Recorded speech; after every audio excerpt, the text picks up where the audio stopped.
Brilliant Customer Service, Sales Prospecting, Module 2. What do companies really buy? Many years ago, the renowned management consultant Peter Drucker once said, "The purpose of a business is to create and keep a customer. Everything else is detail." Simplistic though it is, it does highlight the real importance of sales and customer service, and indeed customer retention to an organization. In today's fast-moving online and high-choice economy, these factors are more important than ever. To a non-commercial public sector style organization, customer retention and customer service is paid back in terms of productivity and efficiency.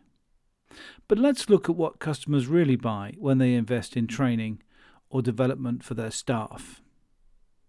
20 years ago, large corporations would pride themselves on their ability to invest in people and grow their talents for their future careers, either within that organization in forms of promotion or outside of that organization.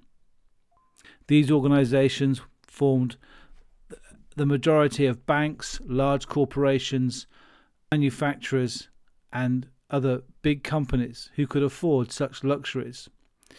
However, in today's economy, those banks, those financial organizations, and large employers have largely become more pragmatic towards training and development of their people. They recognize the lack of loyalty, or perhaps the need that in a few years' time they may need to make large-scale redundancies and move people on to different skill sets. So what do people want from a training organization like Brilliant Customer Service? Well, whilst there is still a role for the personal development style training, what we do is offer business skills training. So that is training and development for staff in their existing roles to do their existing jobs better, faster, or more effectively. Our goal is not to help individuals improve their career or CV enhancement. Instead, we're looking at improving the experience of their customer, to increase their sales, to make the organization more successful in whatever its metrics are. In reality, an organization should not spend money on anything that doesn't help it grow its sales, cut its costs, or return value to its shareholders. The return on capital employed, or return on investment, is something now which is in the mindset of almost every manager at every level. Can I justify this expenditure in terms of return, improvement, or some other form of benefit? So that's why our training might cover learning objectives that will help people to become more effective as individuals, such as improved questioning skills. But this needs to translate to a business benefit of shorter calls, more satisfied customers, greater staff retention, and quicker return on the sales investment expended. So the choice of topics that we put into the market are in these areas. Brilliant customer service is obvious. A satisfied customer is more likely to return, to spend more money, and to leave a positive review or pass on a referral. This has been proven time and time again. However, the level of satisfaction needs to be relatively high, over 70 or 80% depending on market. And it also needs to be consistent. A good example is, would you recommend a restaurant you'd only been to once to a close friend? You might do, but you would put on the proviso that you'd only been there the one time. If, however, you had gone regularly over a long period of time and every time had a pleasant meal and good service, you would not hesitate to recommend that restaurant. We don't tend to recommend average or indifferent levels of service. It has to be exceptional or in some way outstanding.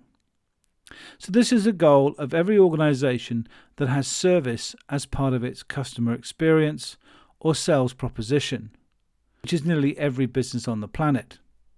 Even a university or station has a customer experience. So we need to speak to organizations who value these elements. And we need to contact people in that organization who are responsible for these kind of results.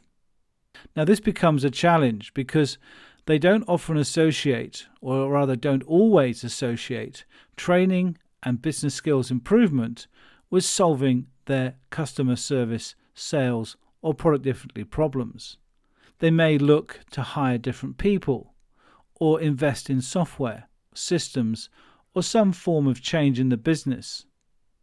The ability for an organization to overcomplicate a solution to a problem is fairly well established and astonishingly common.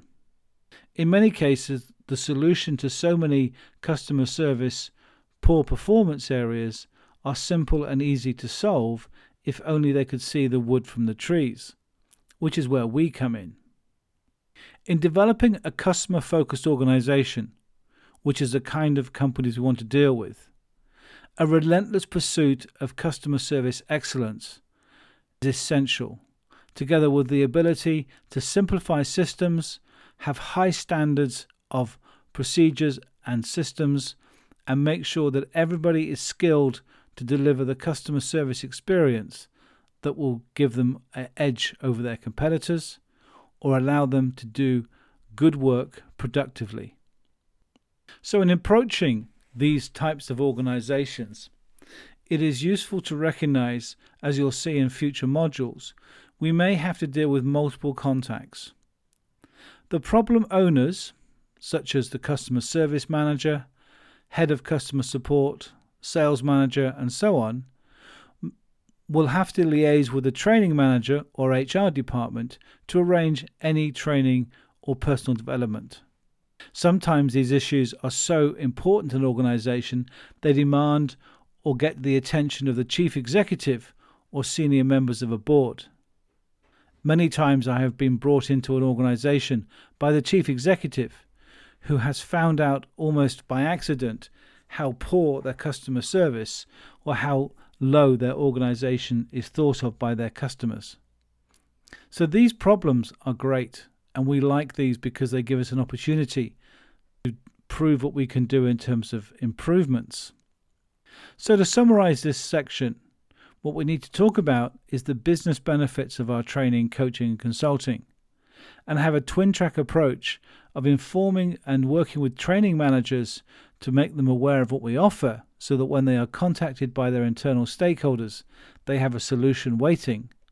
But we also need to maintain contact with the customer service and sales operatives and managers so that when those problems become to the point of needing some attention, they know who to turn to.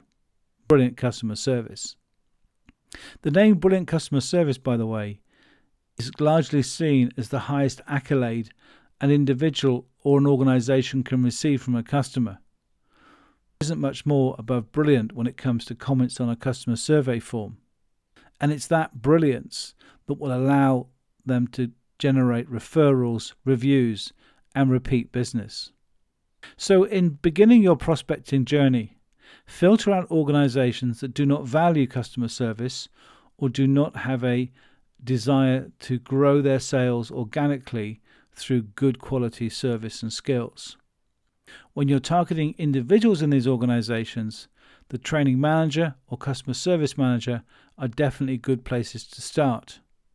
Which one is the most important? Well, this will vary dramatically on the organization itself and the stage they're in developing or improving their customer service operations and skill sets.